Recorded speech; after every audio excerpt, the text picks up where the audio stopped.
ဝန်ထမ်းနယ်ပယ်မှာလည်းမအောင်မြင်နိုင်တဲ့ဝန်ထမ်းအုပ်စု3မျိုးရှိကြတယ်ပထမအုပ်စုကအလုပ်တစ်ခုလုပ်တဲ့အခါမှာလစာကောင်းအလုပ်ကောင်းကိုပဲရှာကြတယ်သူတို့ဘာပဲလုပ်အလုပ်ကောင်းလားအလုပ်ကတတတလေးပဲလုပ်တယ်အိတ်ချင်းနဲ့နားချင်းနဲ့ပြီးတော့လစာများကိုရချင်တာအဲ့လိုမျိုးရှာတဲ့သူကဝန်ထမ်းနယ်ပယ်မှာအောင်မြင်ဖို့ခက်တယ်ကို့မှာဘာစကေးရှိလဲကို့မှာဘာစကေးလိုအပ်တာလဲကိုကအလုပ်ကောင်းရချင်တယ်ဆိုရင်အဲ့ဒီကောင်းတဲ့အလုပ်နဲ့တိတော်တဲ့စကေးတွေကို့မှာရှိထားတိတယ်လိုအပ်တဲ့စကေးတွေဖြည့်ရမှာနားတဲ့ချိန်လဲနားတယ်နားရက်လဲနားတယ်ကို့အတွက်တိုးတက်ဖို့နီးလန်းတွေမတင်ယူဘူးစကေးတွေမတိုးသေး၍လစာကောင်းရဖို့ကခက်တယ်တချို့ကစိတ်ထင်တာအလောက်ကလုပ်နေတာကြားပြီးတော့ခုထိလစာမတိုးကိုယ့်ရဲ့စကေးကိုပြန်ကြည့်ကို့မှာလုပ်နေတာ10နှစ်ရှိပြီကို့စကေးကဘာမှလည်းမတိုးတက်လာဘူးစလစာတိုးဖို့ခက်တယ်စကေးကိုဖြည့်ပါလောက်တာ9နှစ်ရှိပြီ10နှစ်ရှိပြီလစာမတိုးသေးဘူးလားဆိုတာကြားချိန်ပေါ်မှာပဲစောင့်မျှော်နေတာထက်လိုအပ်တဲ့စကေးကိုဖြည့်လိုက်ပါကိုယ့်ရဲ့စကေးမြင့်လေကိုယ့်ရဲ့လစာမြင့်လာမှာပဲအဓိကအရင်ဆုံးကိုယ့်ဘက်ကအရင်ပြုပြင်လိုက်ကိုလိုအပ်တဲ့နေရာ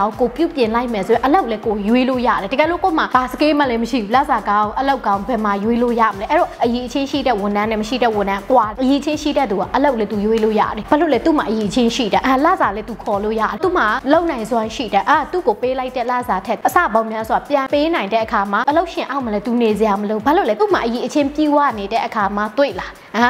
အလောက်ကအေးဆေးစွာရွေးလို့ရတယ်ဒါပထမအုပ်စုမျိုးဒုတိယအုပ်စုမျိုးအလောက်ရှင်ကောင်းကောင်းရခြင်းနဲ့ကိုပေါ်စိတ်ထားကောင်းအဲ့လိုမျိုးကောင်းတဲ့သူပဲရှာတယ်ကိုကတော့မကောင်းနောက်ကွယ်မှာအလောက်ရှင်ရဲ့အကြောင်းကိုအတင်းတုတ်အားကြီးအတင်းတုတ်တွေ့လားအလောက်ရှင်ကောင်းကောင်းဘယ်လိုရှာတွေးလို့ရမှာလဲကိုကအလောက်ရှင်ကောင်းကောင်းရခြင်းနဲ့ဆိုကိုအရင်ဆုံးပြင်ကေတီကိုတိုင်းလည်းလစာဘွားမှာအလုပ်လုပ်ခဲ့ဘူးတယ်ဒီတော့ကလည်းကိုလည်းအဲ့ဒီ mindset ရှိခဲ့ဘူးတယ်အလောက်ရှင်ကောင်းကောင်းရခြင်းနဲ့ကိုရဲ့အသွေးခေါ်ပြောင်းလဲနောက်ပိုင်းမှာ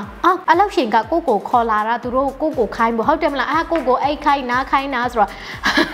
မဖြစ်နိုင်ဘူးဟုတ်တယ်မလားကိုဘက်ကအရင်ကောင်းပေးရမယ်ကိုဘက်ကစေတနာရှိတယ်ဆိုရင်ကိုဘက်ကအရင်ကောင်းပေးရမယ်ကိုဘက်ကစေတနာရှိတယ်အလုပ်ပေါ်မှာလည်းအပြည့်အဝလုပ်ပေးနိုင်တယ်ဆိုရင်ကိုပေါ်မှာကောင်းနိုင်တဲ့အလုပ်ရှင်မျိုးကိုတွေ့ရမှာတေးကြတယ်ကိုမပြင်းတရွေ့အလုပ်တွေဘယ်နှခုပဲပြောင်းကောင်းတဲ့အလုပ်ရှင်နဲ့ဘယ်တော့မှမတွေ့ဘူးတချို့အလုပ်ကောင်းရဖို့အလုပ်ရှင်ကောင်းရဖို့အလုပ်တွေတစ်ခုပြီးတစ်ခုပြောင်းသွားအလုပ်ပဲများသွားတယ်အလုပ်ရှင်ကောင်းနဲ့တွေ့ရှိမှာမဟုတ်ဘူးနံပါတ်3အုပ်စုမျိုးကတာဝန်လောက်ပဲလုပ်တယ်မနေ့6နာရီအလုပ်စင်းနာညနေ9နာရီအလုပ်လို့အဲ့မှာအလုပ်ကိုတာဝန်လောက်ပဲလုပ်တာတောက်ကြနေစောက်တာစနေတနင်္ဂနွေနေ့ရောက်ချင်းနဲ့တနင်္လာနေ့ကိုမောင်းတာအလုပ်လုပ်ရတဲ့ energy မရှိဘူးတာဝန်လောက်ပဲလုပ်တာအဲ့မှာသူတို့ပေးထားတဲ့တာဝန်လောက်ပဲကိုကလုပ်တဲ့အခါကိုယ့်ရဲ့အရေးချက်ကလည်းတိုးလာမှာမဟုတ်တာဝန်လောက်ပဲလုပ်တာတဲ့ကိုရဲ့အလုပ်လိုမျိုးသဘောထားပြီးတော့လှုပ်လိုက်တဲ့အခါမှာလေမဆက်မရပေမဲ့လည်းအလုပ်ကနေအတွေ့အကြုံတွေအများကြီးရသိလားကီဒီတို့အကြောင်းနေတဲ့အခါမှာကျောင်းကနေပညာရဖို့ပတ်စံပေးပြီးကျောင်းနေရတယ်နော်အလုပ်လုပ်တဲ့အခါမှာလေအလုပ်ကနေအတွေ့အကြုံရဖို့ကပတ်စံပေးစရာမလိုကိုကလစာလည်းရတယ်အလုပ်ကနေကောင်းကောင်းတင်ယူတတ်တယ်အတွေ့အကြုံတွေယူတတ်တယ်ဆိုရင်တော့အလုပ်ကနေအများကြီးတင်ယူလို့ရသိလားကီဒီတို့လည်းအဲ့လိုပဲအလုပ်ကနေအတွေ့အကြုံတွေအများကြီးရတဲ့အခါမှာကိုပိုင် business လာလုပ်တဲ့အချိန်ကလွယ်ကူစွာကိုတည်ဆောက်လို့ရဝန်ထမ်းနယ်ပယ်မှာလည်း